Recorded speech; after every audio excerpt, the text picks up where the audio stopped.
اور اپنے ہمسایوں کے ساتھ انعام و بخشش کا برتاؤ کریں، اور ہم اپنے اموال کو جرمانوں اور تاوان سے خالص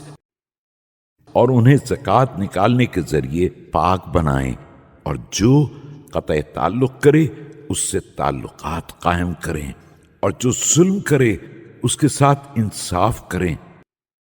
اور جو دشمنی کرے اس کے ساتھ معاملت آمیز برتاؤ کریں، علاوہ ان کے جن سے میری دشمنی تیرے بارے میں ہے اور تیرے لیے ہے کہ ایسے دشمنوں سے ہم کسی وقت بھی محبت نہیں کر سکتے ہیں۔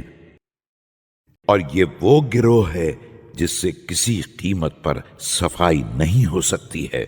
اور ہمیں توفیق دے کہ اس مہینے میں پاکیزہ اعمال کے ذریعے تیرا قرب حاصل کریں، جو ہمیں گناہوں سے پاک بنا دے اور مستقبل کی زندگی میں عیوب سے بچا لے،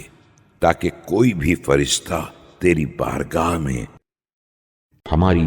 ہر قسم کی اطاعتوں اور ہر نوع کی عبادت کے مقابلے میں اس سے بہتر عمل نہ پیش کر سکے۔ خدایا، میں تجھے اس مہینے کے حق اور ان بندوں کے حق کا واسطہ دے کر سوال کر رہا ہوں جنہوں نے اس مہینے میں ابتدا سے لے کر انتہا تک تیری عبادت کی ہے، چاہے وہ ملک مقرب ہو یا نبی مرسل یا وہ بندے صالح جسے تو نے اپنا بنا رکھا ہے، کہ محمد و آل محمد پر رحمت نازل فرما اور ہمیں اس کرامت کا اہل قرار دے دے جس کا تو نے اپنے اولیاء سے وعدہ کیا ہے۔